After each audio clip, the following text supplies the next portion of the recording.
Echoes of yesterday, the remote life. Lyra was a teenage girl living in a quiet, remote town with her parents. Her small town was isolated, and Lyra found solace in an imaginary world she built in her hideout, deep in the woods. Her secret place was a tower she constructed from old planks, where she could think and escape reality. Here, Lyra spent most of her time pretending to be someone else, away from her parents' frequent arguments. One summer afternoon, Lyra was swimming in the nearby river when she noticed a family moving into the house on the hill. Intrigued by the newcomers, she wondered about them, particularly the boy around her age. His name was Bale, and curiosity soon got the best of him. The sneak in. One day, while exploring, Bale stumbled across Lyra's hideout and tried sneaking in. But he was stopped by the barking of an old man's dog from a neighboring farm. He quickly ran off, embarrassed and spooked. The next day, Lyra, feeling curious about the boy who seemed to be lurking around, went to visit her grandpa, Sam. Grandpa Sam was her safe space, her comfort when her parents' fights became unbearable. Driving around in Sam's old Ford truck, Lyra saw the house where Bale and his family lived. She began to wonder more about them, the encounter.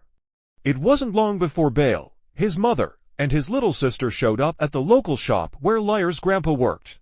Lyra finally met Bale face to face. Bale had an injured hand, and Lyra immediately asked him what happened. With hesitation, he confessed that his injury came from his father, who was prone to drinking too much.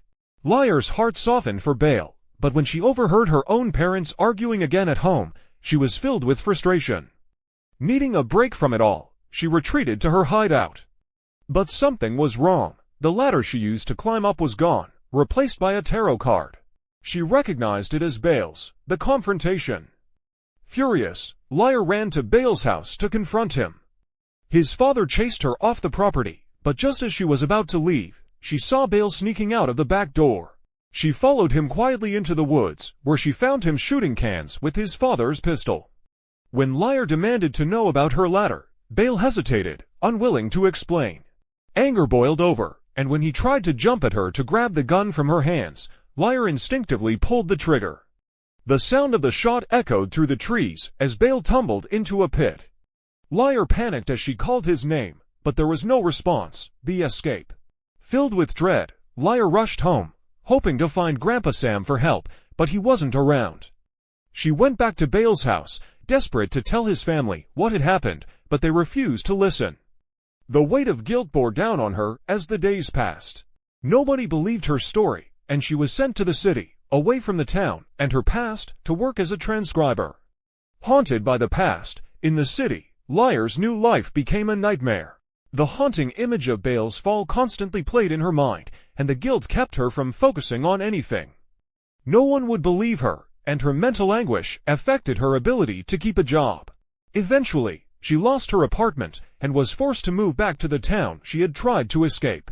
The confession. Upon returning home, Lyra finally opened up to Grandpa Sam, telling him everything. Sam took her to the site where the accident happened. Together, they entered the pit, and to their shock, they found a skeleton buried within. Lyra broke down, convinced it was Bale's remains. She decided it was time to confess to Bale's mother, who had lost all hope in finding her son. But when Lyra approached her, she learned something astonishing. Bale and his siblings had left town shortly after the incident. The relief. Lyra was overwhelmed with relief, realizing that Bale was alive. It was as if a massive weight had been lifted off her shoulders. All the guilt she had carried for so long melted away in that moment.